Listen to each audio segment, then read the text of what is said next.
Welcome back to the Welsh History Podcast, episode 145, In All Haste Possible. Last episode I mentioned that we were likely not going to be following the War of the Roses on a blow-by-blow basis. This week will be a more granular one.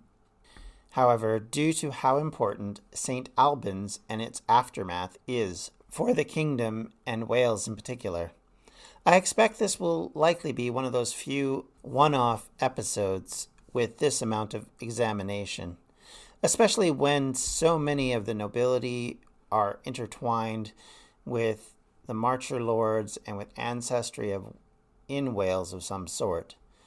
For example, both in the Duke of York and in the King's family, there are linkages to Wales which will continue to grow stronger as time goes on.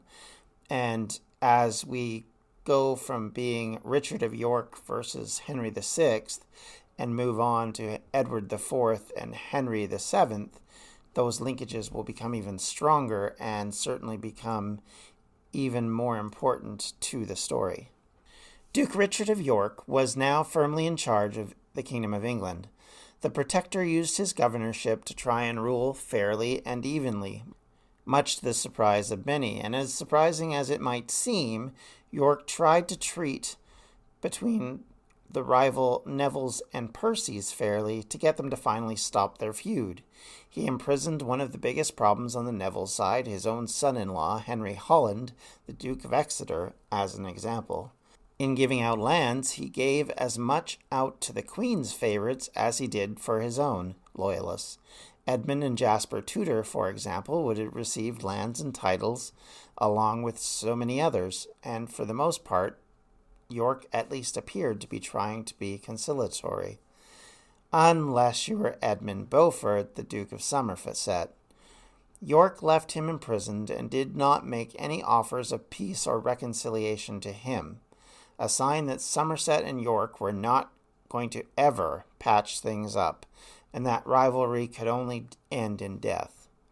On Christmas Day, 1454, King Henry VI came back to himself for the first time in over a year.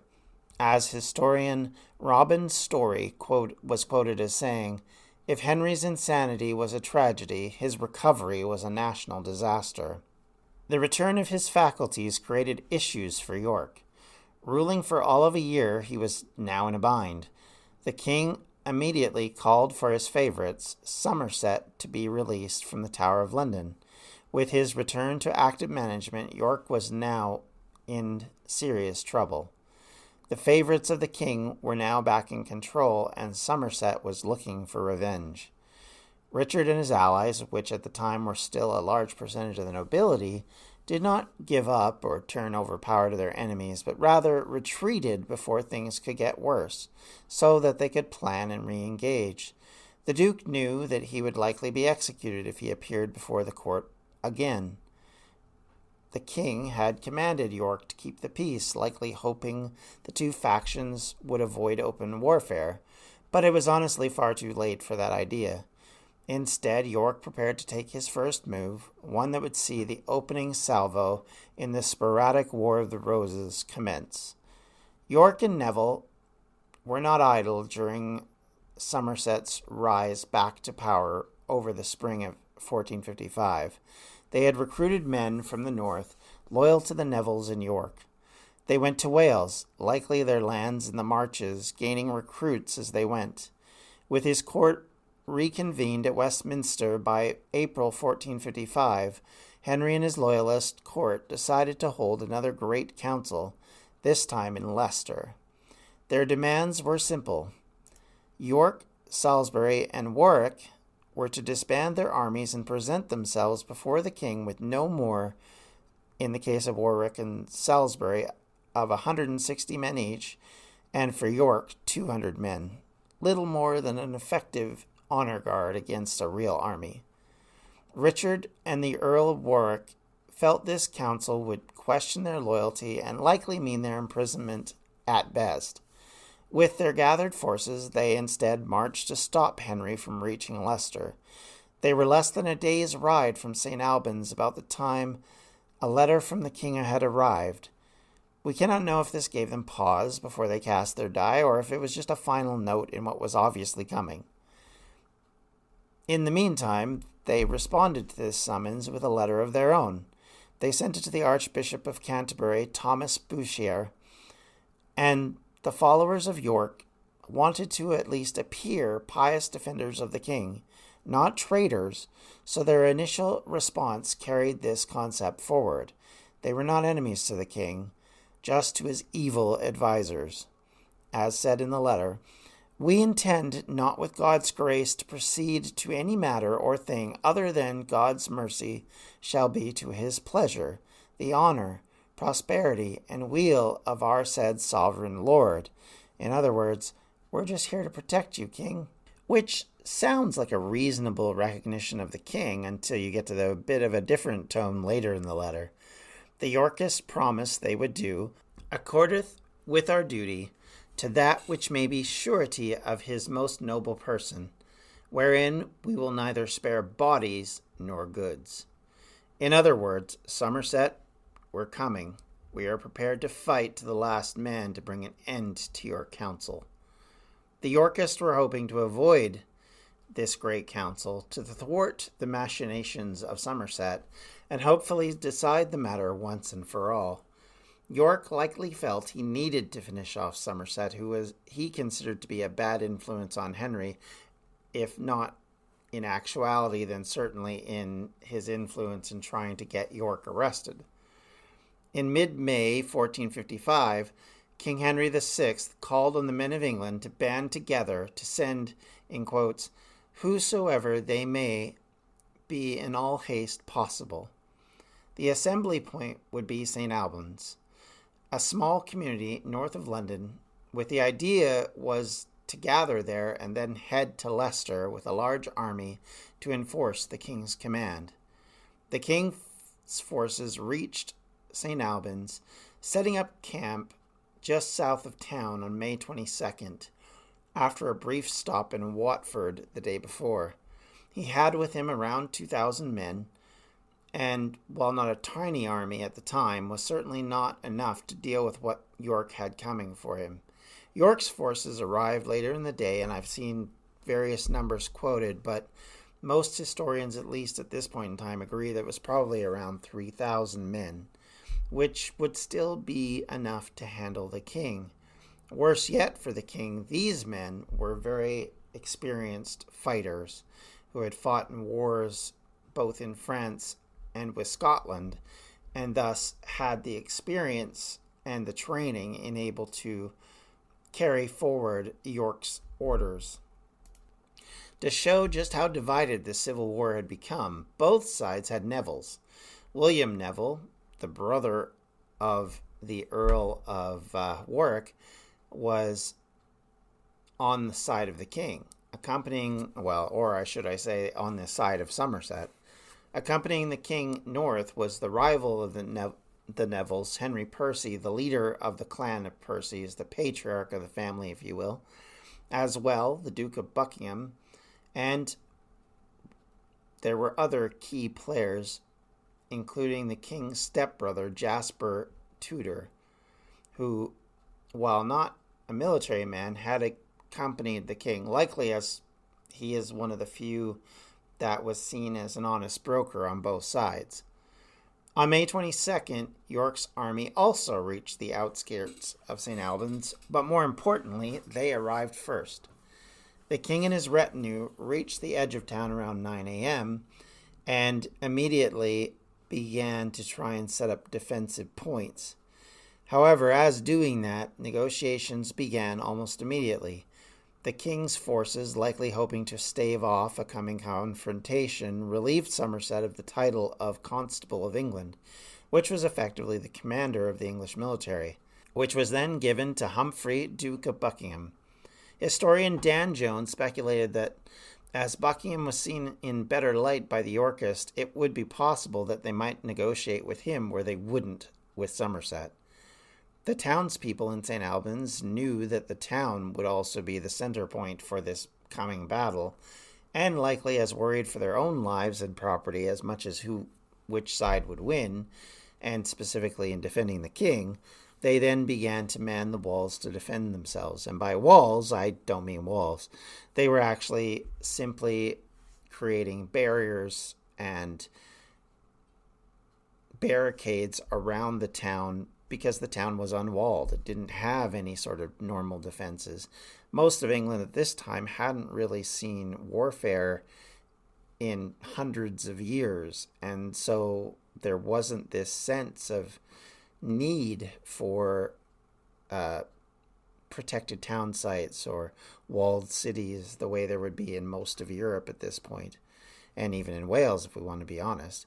So in that way, this is an odd situation that they're in, and having to fight against experienced soldiers with little more than stacks of equipment and carts and other things to try and put barriers up and try and create some sort of protection for themselves. It's important to remember at this stage also that for most of the next 15 years, Henry VI, King of England, was a bystander to most of what was going on. Somerset commanded the court with the will of the Queen at this stage, and he and Buckingham were the figures leading the Lancastrian cause at this point. One of York's major points against them was that the king did not even see the correspondence that was sent and took no part in ruling the kingdom since his recovery. Again, the idea was that this was not a rebellion, not against the king, but about putting right who should be in charge. At least that was the propaganda the Yorkists put forward. As offers and counter-offers passed between both sides, one thing remained. One thing that Richard would not give in on, would not change his mind on, and that was that Somerset had to be handed over to the Yorks. He would face punishment and imprisonment, and that was one of those conditions that was just never going to change. I'm Neil Manthorpe, one half of South Africa on 99.94 with Lungani Zama. We're covering the Rainbow Nation as it undergoes its biggest transition since readmission. We cover every part of the South African game on 99.94, and you can hear us several times a week where you find your podcasts or on YouTube. A news story gets shared by a friend on social media, or you catch a tweet that really makes your blood boil. But how do you separate fact from fiction? That's the premise behind Disinformation, a 10-part series from Evergreen Podcasts and Emergent Risk International coming this fall. Tune into Disinformation wherever you get your podcasts, and remember, don't believe everything you read. Somerset was obviously not going to bend to that, and the lack of progress led York to become frustrated, and Buckingham's hopes to delay proceedings at least until the 23rd, or the next day, likely angered him. Somerset and Buckingham had bishops that were coming, and I think there was a hope that with the churchmen in the town, it might allay some of the desires for violence and possibly act as conditions for coming up with a peaceful solution. However, at 10 a.m., according to historian Dan Jones, some of Warwick's men, growing tired of waiting around, assaulted the fortified barricades which surrounded St Albans. York's men, who were more experienced, having come from the wars in France, and the small abbey town that they were attacking, were barely much of a hindrance. Make no mistake, though, the townsmen did their best to protect their property and their town, but it was to no avail against these battle-worn men. The Battle of St Albans was always more like a skirmish, if everyone is honest. The battle was shockingly brief, as it only took an hour to effectively decide the matter and 2 hours to end fighting. Defenses held at some points and collapsed speedily at others against the fire of Warwick's archers. It then boiled down to hand-to-hand, sword-to-sword violence at street level. The undoing of the royal forces appeared pretty quickly, as it was apparent that Buckingham and Somerset thought that negotiations would go on longer, and if not, that their defensive line would be adequate enough to deal with York's press. Because of this, their forces were unprepared, some not even fully armored, including the king, and they were falling under the pressure that was coming from York's men. King Henry was said to have stood appalled at what was happening. He was unprepared for the violence and had never led a man in battle in his life. He was now 33 years old. At one point, an arrow grazed his neck, drawing blood. The king was outraged and shouting that anyone would even consider shooting their king. The grandson of Henry IV, son of Henry V, was shouting about people shooting at him, complaining that he was shot, which seems so absurd by comparisons to his forefathers. Medieval kings, of course, were generally leaders in battle. If not, they were generally viewed very poorly by writers and their subjects. Henry's complete lack of combat experience and obvious fear of battle would have sapped the morale of his forces. The reason I think this is to be the case is that the royal colors were abandoned at this point, something which, since the days of Rome, was seen as sacrosanct on the battlefield. You defend your colors with your life, and especially the royal ones. Their loss would have boosted the triumphant Yorkists and shown that the king had no chance. Henry was taken from the field almost immediately after his injury and hidden in a tannery, which again is a place known for a lot of things, but a building for royal dignity, this was not one of those. And in that stinky, gross location, something far beyond the royal dignity, the Yorkist men found the king. And fairly quickly they bundled him off to the abbey on their side of the line. A key component of their political contention was that the king needed protection, so they had no interest in doing him harm, which in a way is remarkable, but since it would leave the kingdom in the hands of another child king and a domineering mother, it may have been seen not only as good policy, but the wisest move for York, to be seen as the protector of the crown rather than an opponent. By noon, the battle was fully ended. Only 60 people had been killed, but among them were some very large figures on the Lancastrian side. Dead on the field was Lord Thomas Clifford, who had managed the initial defense and was seen by all as being very brave in that defense. Henry Percy, the Earl of Northumberland, the patriarch of the Percys and the haranguer of the Nevilles, and finally, and most significantly, Edmund Beaufort, the Duke of Somerset. Somerset and his son, Henry, were said to have been pinned down in a tavern by Yorkists, and Henry had been almost beaten to death. Escaping by some miracle on the back of a cart, he was able to escape town near death. The Yorkist rage and bloodlust peaked. They then took the Duke and hacked him to death in the streets of St Albans. With Somerset dead, York took the king with Salisbury and Warwick and had him sign his protection into their hands. The opening salvo of the War of the Roses led to a complete victory for Richard of York. The Lord Protector was back, and now it was a question, could he hold on better to power with his greatest rival dead in the streets of St Albans? Jasper Tudor, a man with no military background at this point, had survived the mess that surrounded him. Like many, he would have seen the hail of arrows, the sting of swords, as armed troops, bloodied and raging, stormed the town. The abbot of St Albans described the scene. Here you saw a man with his brains dashed out. Here was one with a broken arm, another with his throat cut, and a fourth with a pierced chest. What Jasper thought or did during this battle we don't have any information on. I would guess that he likely fled with most of the royalists, as they did as the fighting grew more and more intense.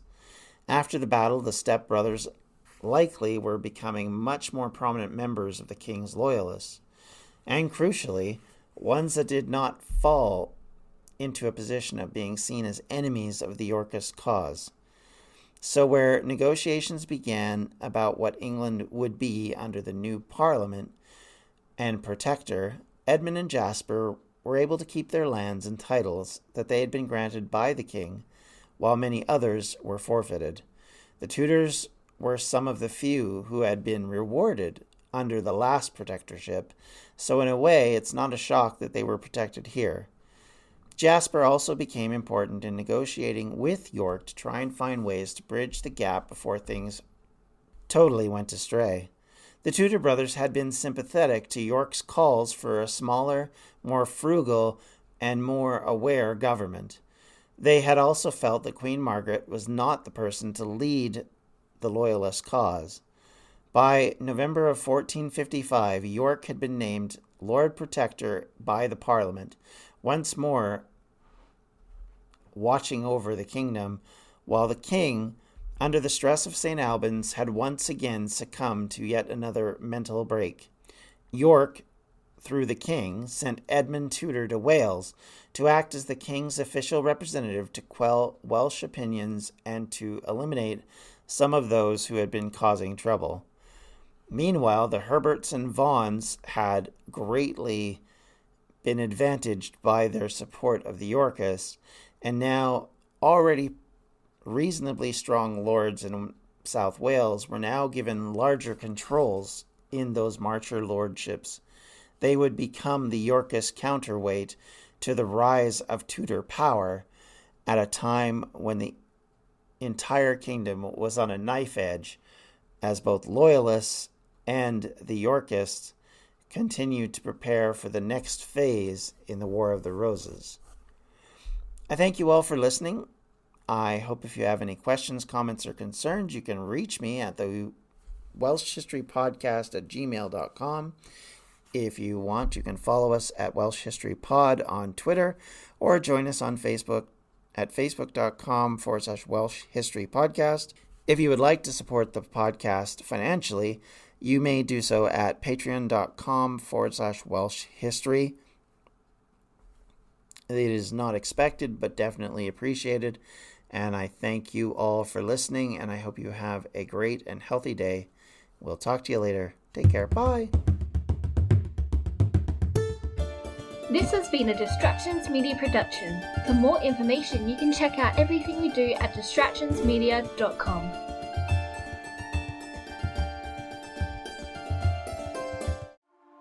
A news story gets shared by a friend on social media, or you catch a tweet that really makes your blood boil.